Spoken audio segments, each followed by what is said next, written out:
Hello mga boss. Kumusta po kayo lahat mga boss? Shoutout po sa inyo lahat. Ngayon mga boss, nandito kami sa silihan at ang gagawin namin dito ni Boss Mike, pataba muna kami mga boss dito sa aking siling panigang. At ngayon mga boss, medyo sumikat yung araw dito sa amin.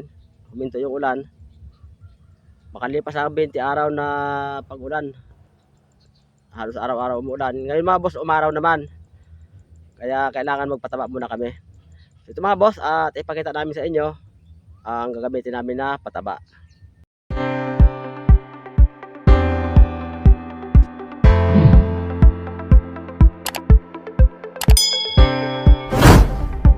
So sige pare, unahin mo na paglagay yung Nitrabor. Nitrabor mga boss yan ha. Yan, kalahating lata ng sardinas na Nitrabor. Nilalagay dyan mga boss sa isang balding tubig. Tutunawin dyan. At pakihalo kayo muna para tuloy yung pataba natin na binabad bago mo takalan. Para kuman yung pataba. Tumitinin kasi yung ibang pataba. Yan mga boss, ang binabad na complete triple 14. 5 kilong complete triple 14. 3 kilong urea. 2 kilong putas 0060. Ibig sabihin 10 kilo lahat mga boss sa pataba yan. Binabad sa 16 liters na tubig mga boss, yung 10 kilong pataba. Kasi ang complete matigas mga boss yung triple 14. Kailangan siya ibabad. At dyan kami mga boss kukuha ng isang latang sardinas sa binabad at ititimpla ulit dyan sa isang balding tubig. At kasama na yung kalahating latang sardinas na Nitrabor. So yan mga boss ang ratio ng pataba. So kaya mga boss maitim yung binabad na pataba. Kulay gatas na yung kulay ng tubig. Kasi mga boss may halo yan na soil conditioner. Yung Yumos. Soil conditioner ang nakahalo dyan. Kaya ganyan ang kulay ng tubig. Medyo kulay brown na siya. Maitim. So yan mga boss, ang binabad sa 60 liters na tubig. 10 kilong pataba, 5 kilong complete, triple 14, 3 kilong urea, 2 kilong 0016 putas. At hinaluan ng isang sachet na Yumos.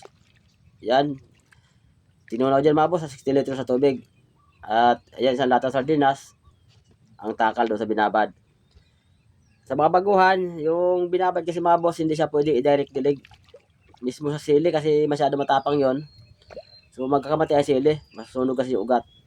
Kaya kailangan pa natin siya ulit timplahin sa isang balding tubig para maging mild yung dating ng pataba, para hindi masunog yung ugat ng sili.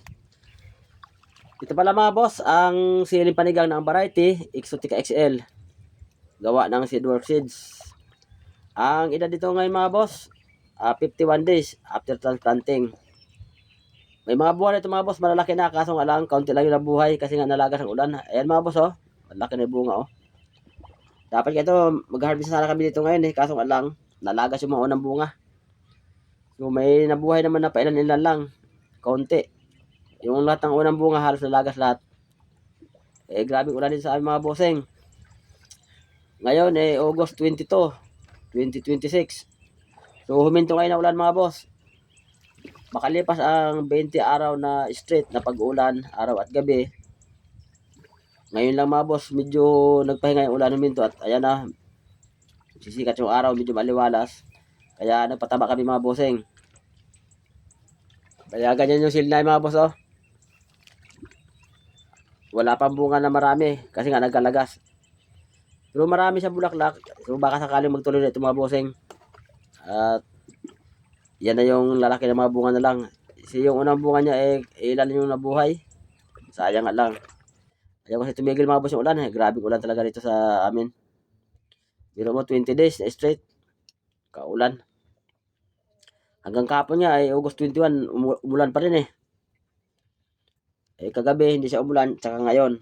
So ewan ko lang mamaya mga boss mamitahali baka umulan to ulit.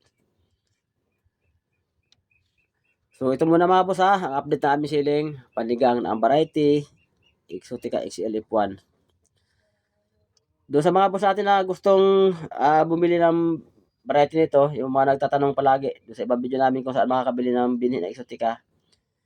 Kami mga boss, sa online kami bumibili kasi wala dito sa amin sa mag-supply na malapit sa amin, wala kami mabili. So sa online kami mga boss bumibili nito. At ilalagay ko mga boss ang link ng store sa Shopee. Dito mga boss sa description ng video. Yan yung store mga boss na binilihan ko ng seeds para hindi kayo scam. Legit mga boss tong store na ilalagay ko dito yung link.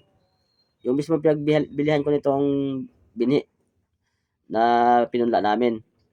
Marami kasi diyan mga boss, may mga scam diyan na store eh baka padalhan kayo ng iba, eh, sayang lang yung pera. Napakamahal pa naman ng seeds na exotica.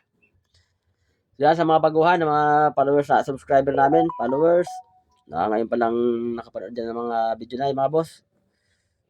Ito mga boss, ang update ng aming siling panigang dito. Ito mga boss sa lulan, dito ha, sa taniman ng palay. Ayan mga boss, oh, yung palay. Nakikita nyo naman sa paligid, puro palay. Itong may sili mga boss, ito yung tinataniman din namin noong mga nakalipas na mga ilang taon na nakaraan, mula 2020. Hanggang ngayon, paulit-ulit namin tinataniman. Pero noong 2025, 2024, pinahinga namin to. Hindi namin taniman ng sili. At ang tinanim palay. So, ngayon lang ulit namin itong mga boss tinaniman ng sili. Pinahinga namin ng 2 taon. At ito mga boss, nabuhay yung sili naman ulit. At saka hindi naman siya mga boss na hindi siya nalagas ang dahon nung kaulan. Kaso wala, maganda mga boss ang mga plant nito. Medyo nakahang. Tapos yung kanal nito ay talagang maayos. Malinis yung mga kanal. Pagka umuulan ay yung tubig, tuloy-tuloy lang palabas papunta sa may palay yung takbo ng tubig. Kaya hindi siya uminda sa ulan, hindi siya nalagas sa dahon. At itong area mabos namin ito, hindi naman ito siya bahain talaga. Kaya kahit ang dami na ng lugar sa Central Luzon na lubog ng baha, ito sa amin hindi naman ito nabaha. Ayan mga boss, tingnan yung mga kanalo dahil tubig. Ang lambot ng lupa kasi hindi ka nawawala ng tubig. Ulan na ulan eh. Tapos may tubig pa irrigation. Hindi ka mawala tubig yung kanal. Pero yung sili mga boss, ibabaw ng plat, eh buhay naman. Hindi naman siya na So yun mga boss, hanggang dito muna ako mga boss. Abangan ang next update. Bye-bye. Apat Roseblock ang kaibigan nyo, mula Luzon, Visayas at Mindanao. Sa ibigan ng mga magsasaka, Albert Roseblock Channel sa YouTube and Facebook nagbabahagi ng kaalaman kung paano magtanim at mag-alaga ng mga sili, gulay, palay at iba pa.